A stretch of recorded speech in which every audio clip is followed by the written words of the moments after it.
அத்தியாயம் 66 விசுவாசம். பரோனிலிருந்து விஸ்கவுண்டிற்கு பதவி உயர்வு எவ்வளவு கடினம்! ஆங்லர் குடும்பத்தின் பரோனிய பட்டத்தை அகிலனின் கொள்ளு தாத்தா பாதி வாழ்நாள் போராட்டங்களுக்குப் பிறகு போர்க்களத்தில் பெற்றார்.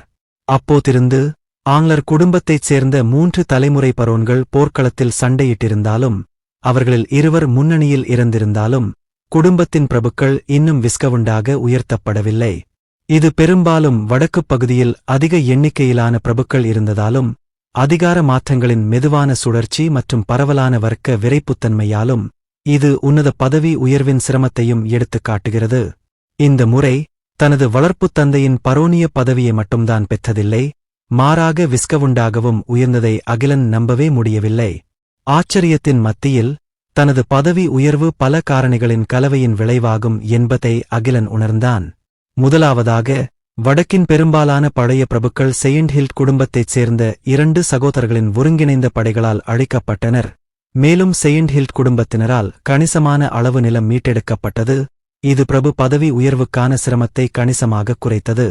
இரண்டாவதாக, எல்லாவற்றிற்கும் மேலாக அகிலன் ட்ரோல்களுக்கு எதிரான பிரச்சாரத்தின் ஒரு பகுதியாக இருந்தான் மற்றும் கணிசமான தகுதிகளைப் பெற்றான். பிரச்சாரத்தில் அகிலன் பங்கு மிகக் குறைவாக இருந்தாலும் அவன் சவாரிக்கு உடனிருந்தார் என்று கூட ஒருவர் கூறலாம். என்றாலும் டியூக் செயின்ட்ஹில்ட் டார்க் குதிரைப்படைத் தலைவர்களுக்கு மகத்தான பெருமையை வழங்க விரும்பவில்லை என்பது தெளிவாகிறது. எனவே அந்த பிரச்சாரத்தில் பங்கேற்றவர்களில் சூசானை தவிர டியூக் செயின்ட்ஹில்டேவுக்கு மட்டுமே உன்னதமான விசுவாசியாக இருந்ததால் அகிலன் இயல்பாகவே டியூக்கிடமிருந்து சிறப்பு கவனத்தைப் பெற்றான். மூன்றாவதாக, இதில் சுசானும் ஆர்த்தியும் என்ன பங்கு வகித்தார்கள் என்பது தெளிவாகத் தெரியவில்லை. அவர்கள் இருவரும் டியூக்கின் முன் அகிலன் பற்றிப் புகழ்ந்து பேசியிருந்தால் விஸ்கவுண்டாக பதவி உயர்வு பெறுவது பெரிய ஆச்சரியமாக இருக்காது. எப்படியிருந்தாலும் அகிலன் இப்போது உலகின் உச்சியில் இருந்தான். அவனது தலைமையின் கீழ் ஆங்லர் குடும்பம் குறிப்பிடத்தக்க முன்னேற்றம் அடைந்தது. மேலும் அவர்கள் தங்கள் மூதாதையர்களுக்கு மரியாதை அளித்தனர் என்று சொன்னால் அது மிகையாகாது. பார்வையாளர்கள் கூட்டத்தில் அவனது சகோதரி நளினி மிகவும் நெகிழ்ச்சியடைந்தார். அவள் கண்ணீர் விட்டால், கைமுட்டிகளை இறுக்கி மார்பில் பிடித்துக் கொண்டால், இறந்த அவர்களின் தந்தை இப்போது நிம்மதியாக ஓய்வெடுக்க முடியும் என்று அவருக்கு உறுதியளித்திருக்கலாம். அகிலன் தனது சத்திய பிரமாணத்தை முடித்த பிறகு ஒரு உதவியாளர் விஸ்கவுண்ட் சடங்கு உடையின் புதிய உடையை முன்னோக்கிக் கொண்டு வந்தார். அந்த உடையில் அடர் சிவப்பு வெல்வெட் கோட் மற்றும் கருப்பு கால்சட்டை இருந்தது. மார்பில் ஆங்லர் குடும்பத்தின் முகடு எம்ப்ராய்டரி செய்யப்பட்டது மற்றும் முகட்டின் கீழ் 2 வெள்ளி கோடுகள் இருந்தன. இது விஸ்கவுண்ட் தரவரிசையின் சின்னமாகும். அகிலன் அதை 2 கைகளாலும் பெற்றான். பின்னர் உதவியாளர் விஸ்கவுண்ட்ஸுக்கு பிரத்யேகமாக ஒரு மோதிரம் மற்றும் ஒரு ரிப்பனை வழங்கினார். அதோடு டியூக் செயின்ட்ஹில்டேவின் முத்திரையுடன் கூடிய தங்கப் படலத்தில் உரையுடன் கூடிய ஒரு காகிதத் துண்டையும் வழங்கினார். அதில் ஆங்லர் குடும்பத்திற்கு புதிதாக வழங்கப்பட்ட நிலத்தின் விவரங்கள் எழுதப்பட்டன. இந்தப் பொருட்களைப் பிடித்திருந்த அகிலன் மீண்டும் டியூக் செயின்ட்ஹில்டேவை வணங்கி சென்றான். நளினி உற்சாகமாக அகிலன் பக்கம் ஓடினாள்.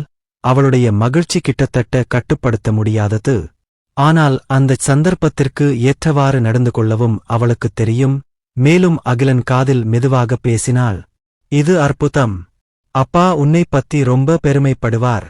இத்தனை வருஷத்துக்குப் பிறகு ஆங்லர் குடும்பம் கடைசியா விஸ்கவுண்ட் குடும்பத்துல சேர்ந்திருக்கு. நமக்கு புதிதாக கொடுக்கப்பட்ட நிலம் எங்கேன்னு பாரு. அகிலன் தனது உற்சாகமான சகோதரியைப் பார்த்தபோது அவனது இதயம் ஓரளவு அமைதியாக இருந்தது. எல்லாவற்றிற்கும் மேலாக அவர் ஆங்லர் குடும்பத்துடன் வலுவாக அடையாளம் காணப்படவில்லை. மேலும் முக்கியமாக, அவனது சகோதரி உண்மையிலேயே அவனுக்காக மகிழ்ச்சியாக இருக்கிறாரா அல்லது அவள் நடிக்கிறாளா என்று அவன் யோசித்தான். நளினியின் நடத்தையை அகிலன் ஆராய்ந்து கொண்டிருந்தபோது அவள் முகத்தில் இருந்த மகிழ்ச்சி திடீரென்று உறைந்து முழுமையான அதிர்ச்சியும் குழப்பமும் நிறைந்திருப்பதை உணர்ந்தான். என்ன நடந்தது? அகிலன் கண் சிமிட்டினார்.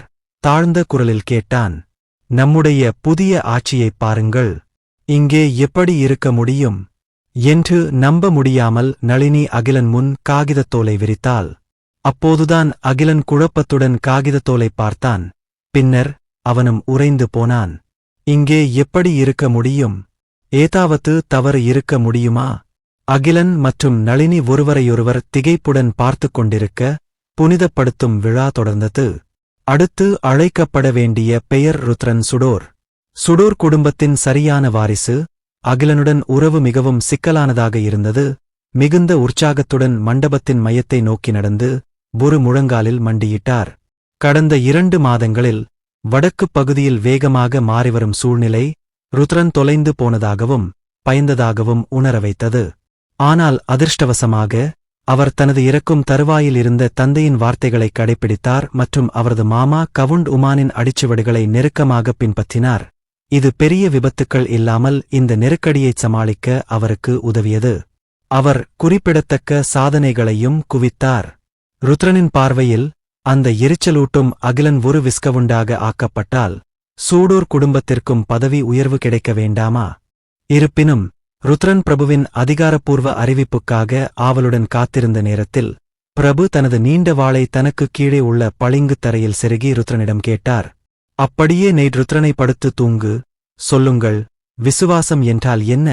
ருத்ரன் அதிர்ச்சியடைந்து டியூக் செயின்ட் ஹில்ட்டை வெறுமையாக பார்த்தான். கூட்டம் திடீரென்று அமைதியாகிவிட்டது. அக்கிலனால் பைத்தியக்காரப் பெண் என்று குறிப்பிடப்பட்ட ருத்ரனின் சகோதரி சிந்தியா சுடோரும் பிரபுவின் கேள்வியால் பதற்றமடைந்தார். அவள் கைகள் உள்ளுணர்வாக இறுகிக் கொண்டன. அவள் மனம் ஏதோ தவறு இருப்பதாக எச்சரிக்கிறது. அகிலன் காகிதத்தோலைக் கையில் பிடித்துக்கொண்டு வயலில் ஊமையாக இருந்த ருத்ரனை பார்த்து ஒரு உணர்வு வந்தது போல் தோன்றியது. அவன் முகத்தில் ஒரு குளிர்ச்சியான புன்னகை தவழ்ந்தது. விசுவாசம், விசுவாசம். வெளிப்படையாக கொம். என்ன? டியூக் செயின்ட் ஹில்ட் குளிர்ச்சியாகத் தெரிந்தார். அவரது பார்வை அம்பு போல கூர்மையானது. அவர் முன் மண்டியிட்ட பரிதாபகரமான மாவீரரை துளைப்பது போல் தோன்றியது.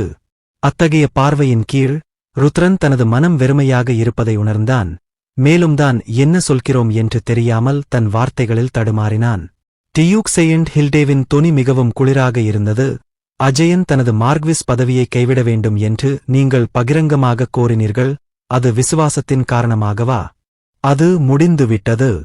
சுடோர் குடும்பம் முடிந்துவிட்டது. அந்த இடத்தில் இருந்த அனைத்து பிரபுக்களின் மனதிலும் ஓடிய எண்ணம் இதுதான். வெளிப்படையாக டியூக் செயின்ட் ஹில்ட் பழைய குறைகளை தோண்டி எடுத்துக் கொண்டிருந்தார். கவுண்ட் உமானால் ருத்ரன் முன்னணியில் தள்ளப்பட்டபோது அதற்கு அவர் ஒரு விலை கொடுப்பார் என்று பலர் யூகித்தனர். இப்போது அந்த விலை வந்துவிட்டது. கவுண்ட் உமானுடன் சேர்ந்து குறைபாடு செய்வதன் மூலம் தனது முந்தைய குற்றத்தை அழிக்க முடியும் என்று ருத்ரன் நினைத்தார். ஆனால் டியூக் செயின்ட் ஹில்டே சூடோர் குடும்பத்தை எளிதில் விட்டுவிட எண்ணம் கொண்டிருக்கவில்லை என்பது தெளிவாகத் தெரிந்தது. செயின்ட் ஹில்ட் குடும்பத்தின் கௌரவத்தையும் கண்ணியத்தையும் எந்த ஒரு சிறிய பிரபுவும் சாதாரணமாக மிதித்துத் தள்ளிவிட முடியாது. நிச்சயமாக அஜயன் தனது மார்க்விஸ் பதவியை தானாக முன்வந்து கைவிடும்படி உண்மையிலேயே வற்புறுத்தியவர் சுசானின் அழுத்தம்தான். ஆனால் டியூக்கின் கோபத்தை கட்டுக்குள் வைத்திருக்க சுசானுக்கு போதுமான செல்வாக்கு இருந்தது. ருத்ரன் சுடோரைப் பொறுத்தவரை அவருக்கு அத்தகைய திறன் இல்லை. மேலும் அவர் தனது சக்தியை பயன்படுத்த டியூக்கின் இலக்காக மாறிவிட்டார். குற்றவாளியை தண்டிப்பதன் மூலம் மற்றவர்களுக்கு ஒரு எச்சரிக்கை. அந்த இளவரசன் பலவீனமான ருத்ரனை பார்த்து ஏளனம் செய்து திடீரென்று சத்தமாகப் பேசினான். பரோன் அகிலன், விசுவாசம் என்றால் என்ன என்று சொல்லுங்கள். மண்டபத்தில் இருந்த அனைவரின் கண்களும் திடீரென்று அகிலனின் பக்கம் திரும்பின. அகிலன் அதிர்ச்சி அடைந்தான். என்னைய தேடுறாங்க? நம்மகிட்ட பெருசா எதிர்பார்க்கிறார்களோ? சரி, போவோம்.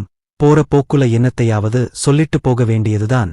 இதைப் பற்றி அவனுக்கு ஒரு முன்னறிவிப்பு இருப்பது போல் தோன்றியது. உங்கள் கருணை, நான் நம்புகிறேன். விசுவாசம் என்பது நிபந்தனையின்றி எல்லாவற்றையும் கொடுப்பது, காரணத்தை கேள்வி கேட்காதது, சரி தவறை பகுத்தறியாதது, லாப நஷ்டங்களைக் கணக்கிடாதது. காரணத்தை கேள்வி கேட்காமல், சரி தவறை பகுத்தறியாமல், லாப நஷ்டங்களைக் கணக்கிடாமல் டியூக் செயின்ட் ஹில்ட் அகிலன் பதிலைக் கேட்டுக் கொண்டிருந்தபோது அவரது கண்களில் ஒரு பாராட்டும் ஒருவித அர்த்தமும் மின்னியது. பின்னர் அவர் தனது கையில் இருந்த வாளை நேரடியாக அகிலன் மீது வைத்து கட்டளையிட்டார். நல்லது. இப்போது ருத்ரன் சுடோரை உடனடியாகக் கொல்லும்படி நான் உங்களுக்குக் கட்டளையிடுகிறேன். ஆம். ருத்ரன் ஊமையாக தரையில் மண்டியிட்டுக் கொண்டிருந்தபோதும் அங்கிருந்த பிரபுக்களுக்கு எதிர்வினையாற்ற நேரம் கிடைப்பதற்கு முன்பே அகிலன் ஏற்கனவே பிரபுவின் எரிந்த வாளைப் பிடித்திருந்தான். பின்னர் எந்த தயக்கமும் இல்லாமல் அகிலன் ருத்ரனின் கழுத்தை நோக்கி வாளை வீசினான். வெள்ளி ஒளியின் ஒரு மின்னல். எங்கும் இரத்தம் சிதறிக் கிடந்தது.